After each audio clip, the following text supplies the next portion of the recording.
Life without Malik Willis was always going to be tough, but this is a Liberty team that maybe doesn't take that big of a step back. Even if you're looking at the quarterback battle they have ensuing, there's talent to believe that this team can be just as good as they were with Willis. And it's not because they have one guy that's better than Malik Willis. They just have talent everywhere. They have depth at various positions that make you believe that just because they lose an NFL type talent doesn't mean that they're going to take this big step back. Tre'Shaun Clark kept his dominant play going, 10 tackles for loss, 3.5 sacks last year. He and another guy that we're going to talk about in a little bit were really a big reason why teams kind of had to chip on the edges and had to take them away. And you saw kind of a step back in some of their production, but that's because teams did a better job of trying to keep them away from their quarterbacks. And when you're a really good player, teams are going to do that. They're going to take you away. A guy like Clark, who is capable of getting around the edge and getting in the quarterback's face, is going to be tough to block. He's going to be tough to really take out of the game, and sometimes you have to give him extra attention, and that's going to result in his production going down, but he still had a decent year.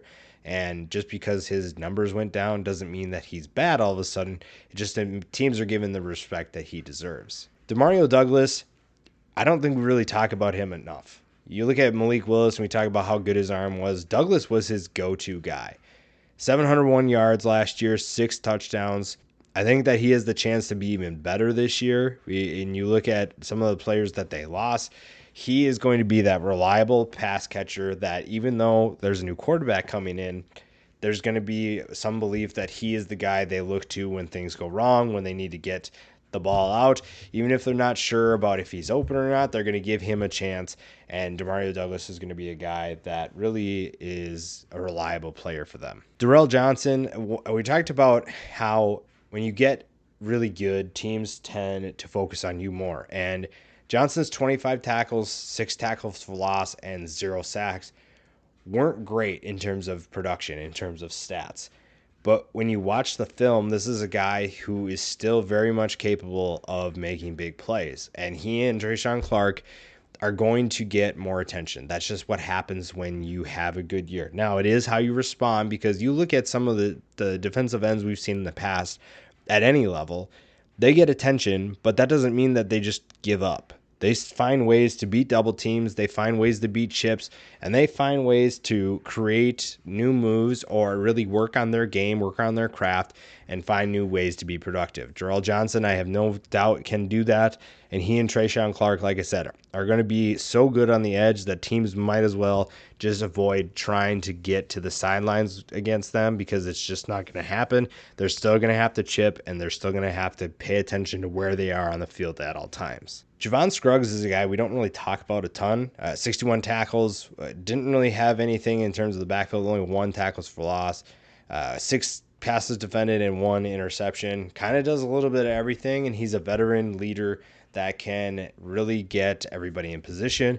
And when you're looking at the secondary this year, they're going to need his veteran presence. They lose quite a bit of talent.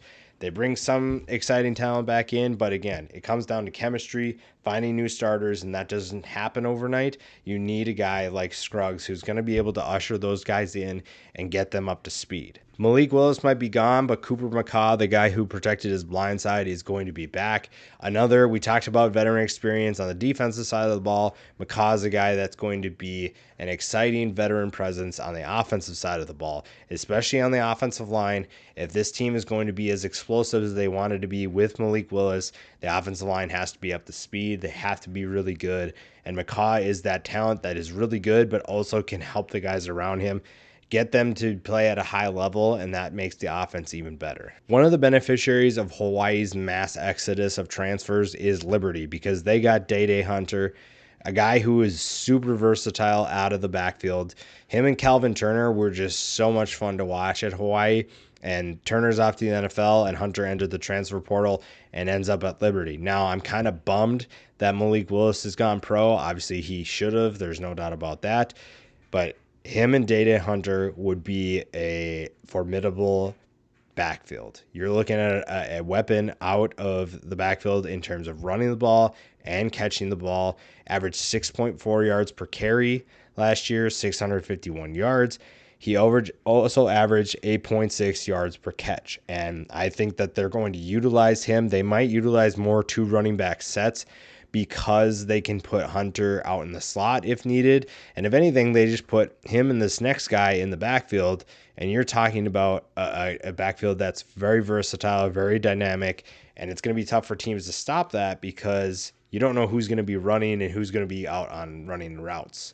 Shedro Lewis is the other guy that we mentioned. We were talking about him earlier. 5.6 yards per carry, 11.2 yards per catch. Again, if you line up Hunter and Lewis in the backfield, you're talking about two guys that can make big plays. They're super explosive, and that dynamic gives you a chance to be very, very multiple in what you do, especially with a new quarterback. If you can line up two running backs and both of them are assets in the passing attack, not as pass protection. Now, obviously, that if the offensive line can't block, it doesn't matter how many guys you send out.